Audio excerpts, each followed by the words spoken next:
Price B to God. கர்த்தருடைய நாமம் மகிமைப்படுவதாக. எங்களை அதிகமாய் நேசிக்கிற எங்களை பரம தகப்பனே, இந்த கிருபையான கர்த்தாவே, காலை விளைக்காய் மக்கள் நாங்கள் நன்றி செலுத்துகிறோம். இந்த காலை விளையிலும் உம்மை துதித்து பாடி ஆராதித்து இந்த நாளிலே நாங்கள் தியானிக்கும்படியாக கர்த்தர் எங்களுக்கு கொடுக்கிற வார்த்தைக்கு நேராக கடந்து போகவும், நீர் எங்கள் வாழ்விலே செய்த நன்மைகளை சாட்சியாக சொல்லி உடைய நாமத்தை மகிமைப்படுத்தவும் கர்த்தர் உதவி செய்வீராக. இயேசுவின் நாமத்தில் ஜெபிக்கிறோம் எங்கள் ஜீவனுள்ள நல்ல பிதாவே, ஆமேன் ஆமேன்.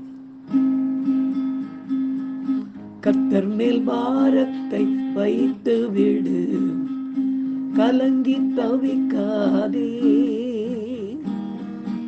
அவரே நம்மை ஆதரிப்பார், அதிசயம் செய்வார்.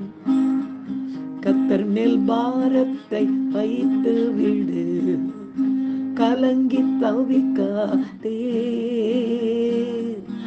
அவரே நம்மை ஆதரிப்பார், அதிசயம் செய்வார்.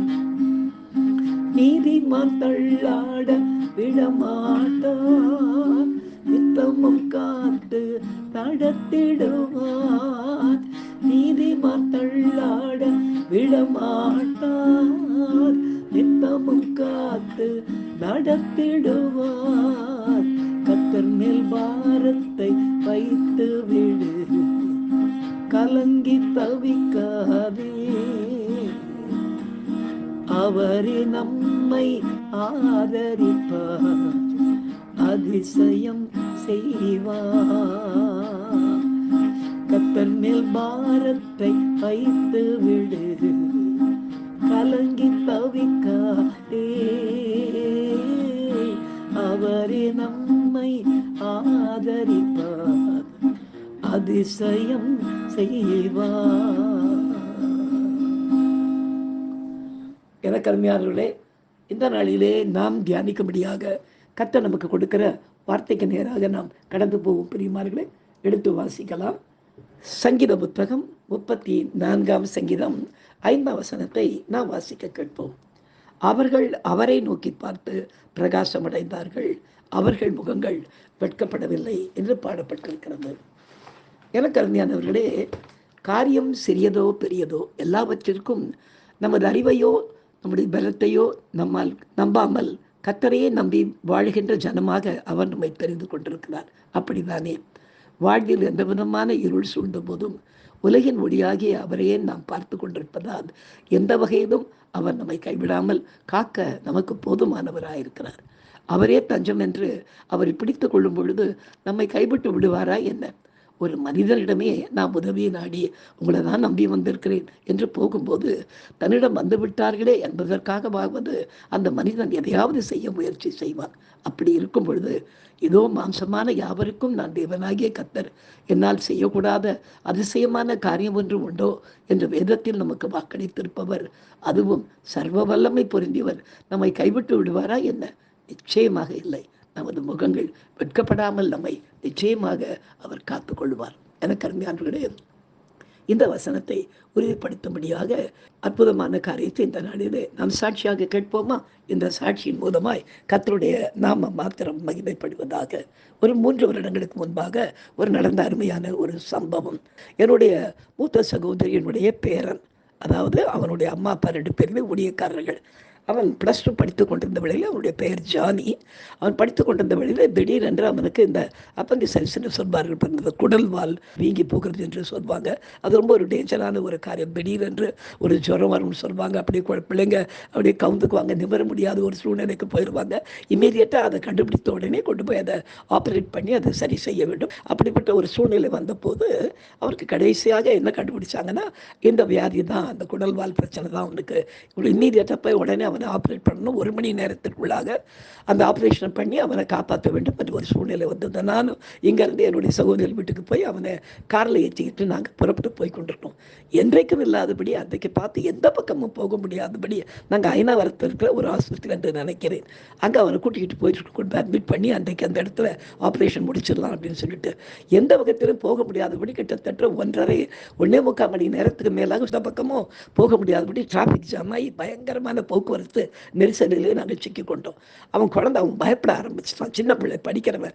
உடனே சொன்னாம இறங்கி நம்ம எதையாவது ஒரு வண்டி வேற ஏதாவது வண்டி பிடிச்சி நம்ம போயிடலாமா தாத்தா அப்படின்னு. ஆனால் எனக்குள்ளும் அவனுடைய தாயாருக்குள்ளும் ஒரு நல்ல ஒரு சமாதானம், ஒன்றுமே ஆகாது அப்படின்ற மாதிரி. ஆனால் சுற்றி சுற்றி நாங்கள் போகிறது கூட எங்களுக்கு ஃபோன் கால் வந்து கொண்டே இருக்கிறது. எங்கள் உறவினர்கள் மற்றவங்க எல்லாரும் பேசுகிறாங்க, சீக்கிரமாக கொண்டு போங்க, சீக்கிரமாக கொண்டு போங்க, அந்த குடல் பால் வெடிச்சிடுச்சுன்னா அப்புறம் பெரிய பிரச்சனை ஆகிடும் அப்படி இப்படின்னு. ஆனால் எங்களால் போக முடியாத ஒரு சூழ்நிலை. கடைசியில் அப்படி இப்படி நாங்கள் ஒரு 2 மணிக்கு அப்படி கிளம்புறவங்க போய் அந்த ஹாஸ்பிட்டலில் சேர்கிறதுக்கு 4:45 ஆகிவிட்டது.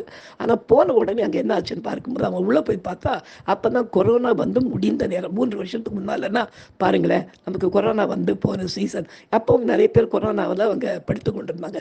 இவன் உள்ளே போன பிள்ளை +2 படிக்கிறவனாக இருக்கிறதுனால எல்லாரும் மாஸ்க்கு போட்டுக்கிட்டு ஒரு மாதிரி உட்காந்ததை பார்த்த உடனே வெளியே ஓடியாங்க. ஐயோ, நான் அந்த ஹாஸ்பிட்டலில் நான் அட்மிட் ஆக மாட்டேன், எல்லாம் கொரோனாவில் இருக்கிறாங்க, கொரோனா வார்டில் கொண்டு போய் என்னை சேர்த்துட்டு நான் வரவே மாட்டேன்னு வெளியே என்ன பண்ணுறதுன்னு தெரியல. எவ்வளோ கூப்பிட்டு பார்த்தோம், முடியவே முடியாது, நான் வரமாட்டேன்னு. சரி, அங்கேருந்து ஒன்றும் செய்ய முடியாமல் அவன் அங்கேருந்து கூட்டிக் கொண்டு வர வழியில் எங்கள் சபையை சேர்ந்த ஒரு மருத்துவர் டாக்டர் இருக்கார், டாக்டர் ஆல்ரன். அவர்கிட்ட ஃபோன் பண்ணி கேட்டவர் சொன்னார், என்ன பிரச்சனைன்னு எனக்கு தெரியலையே, எங்களை கேட்குறீங்களே அப்படின்னாரு. இல்லை பிரதர், எங்கே போகட்டும் உங்களுக்கு தெரிஞ்ச ஏதாவது ஒரு ஹாஸ்பிட்டலில் சொல்லுங்கள் அப்படின்னு. அப்போ சொன்னார், பெரம்பூர் இருக்க என்னுடைய ஸ்நேகிதருடைய ஹாஸ்பிட்டல் ஒன்று இருக்குது, அங்கே வேணால் அங்கே போங்க, இந்த சென் ஹாஸ்பிட்டலில் அங்கே போய் இன்னும் முதல்ல போய் பாருங்கள், ஏன்னா இவ்வளோ லேட் பண்ணிக்கிட்டு இருக்கீங்க, 1 மணி நேரத்தில் ஆப்ரேட் பண்ணணும்னு டாக்டர்ஸ் எல்லாம் சொல்லிக்கிட்டு இருக்கும்போது கிட்டத்தட்ட அவனுக்கு வலிய ஆரம்பிச்சு இப்போ கிட்டத்தட்ட 5 மணி நேரத்துக்கு மேலே ஆயிடுச்சு, சீக்கிரம் கொண்டு போங்க அப்படின்னு சொன்னார். சரி, நாங்கள் அப்பவும் எனக்கும் என்னுடைய கூட வந்து என்னுடைய அக்காவுடைய மகளுக்கும் அதாவது அந்த பையனுடைய தம்பியுடைய அம்மாவுக்கும் எந்த வித சலனமும் எங்களுக்கு ஏன் இப்படி இருந்தோன்னு எங்களுக்கே தெரியல.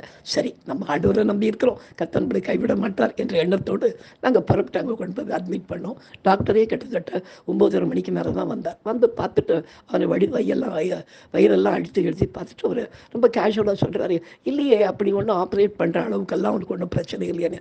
எங்களுக்கு உள்ள ஒரு பயங்கர பயம். அப்புறம் சொன்ன இந்த மாதிரி எங்களுடைய சொந்தங்களில் இருக்கிறவங்க எல்லாருமே ஆப்ரேட் பண்ணணும்னு சீக்கிரம் சொல்லியிருக்காங்க, என்ன பண்ணுறது தெரியல டாக்டர். ஒன்றும் தேவையில்லை, ஒரே ஒரு இன்னைக்கு ஒரு நைட் அவன் தங்கட்டும், பார்க்கலாம். அப்படி ஏதாவது நைட்டில் அவனுக்கு இன்னும் ரொம்ப அதிகமாக அது பெயின் ஸ்டார்ட் ஆச்சுன்னா பார்க்கலாம், இல்லைன்னா தேவையில்லை, ஒரு 2 நாள் வச்சுட்டு கொண்டு போயிடலாம். ஆனால் நீங்கள் பயப்படுற அளவுக்கு அவனுக்கு ஒன்றுமே இல்லை அப்படின்னு சொல்லிட்டு ரொம்ப கேஷுவலாக அவர் சொல்லி கொண்டிருக்கார். நாங்கள் பார்த்தோம், இதுக்கு மேலே ஆண்டவர் விட்ட வழின்னு சொல்லிட்டு பிள்ளைக்காக ஜெபம் பண்ணிட்டு நான் வீட்டுக்கு வந்துட்டேன். அன்றைக்கு நைட் அவனுக்கு ஒரு பிரச்சனை இல்லாமல் படுத்து தூங்கினான். அப்புறம் ஒரு நாள் அவன் தங்கியிருந்தானே தவிர மற்றபடி அவனுக்கு எந்த ஒரு ஆப்ரேஷனும் ஒன்றும் இல்லாதபடி நாங்கள் எப்படி சமாதானமாக இருக்க ஆவியானவர் எங்களுக்கு உதவி செய்தாரோ அதே போல் ஒரு சின்ன ஆப்ரேஷனோ ஒரு காரியமோ ஒன்றும் இல்லாதபடி மறுநாளைக்கு மறுதினம் அவன் அந்த இடத்துல வந்து டிஸ்சார்ஜ் ஆகி வீட்டுக்கு வந்து இன்றைய வரையில் கர்த்தருடைய பெரிதான கிருபையினாலே அவன் சுகமாய் ஜீவிக்க கர்த்தர் உதவி செய்து கொண்டிருக்கிறார். அது ஒரு 3 வருஷத்துக்கு முன்னால் கொடுத்துருக்க வேண்டிய ஒரு சாட்சி. இன்றைக்கு இந்த சாட்சியை கொடுக்க கர்த்தர் கிருபை செய்தார். கர்த்தராமே இந்த சாட்சியின் மூலமாக மகிமைப்படுவாராக. நாம் ஜெபிக்கலாம். எங்களை அதிகமாக நேசிக்கிற எங்கள் அன்பின் பரம தகப்பனே, இந்த கிருபையான வேலைக்காய் மக்கள் நாங்கள் நன்றி செலுத்துகிறோம். கர்த்தாவே, காரியம் சின்னதோ பெரியதோ உண்மையே நோக்கி நாங்கள் பார்க்கும் பொழுது எங்கள் முகங்கள் வெட்கப்படாமல் அப்பா எங்களை நீ பிரகாசிப்பிக்கிற தேவனாக இருக்கிறதற்காக உமக்கு நன்றி செலுத்துகிறோம். செய்த நன்மைக்காய் உமக்கு நன்றி. எப்பொழுதும் உண்மையே சார்ந்து வாழ கர்த்தர் எங்களுக்கு உதவி செய்யுங்க, பெரிய காரியங்களை செய்யும். இயேசுவின் நாமத்தில் ஜெபிக்கிறோம் எங்கள் ஜீவனுள்ள நல்ல பிதாவே, ஆமேன். ஹல்லேலூயா, ஹல்லேலூயா, ஹல்லேலூயா. God bless you. Thank you.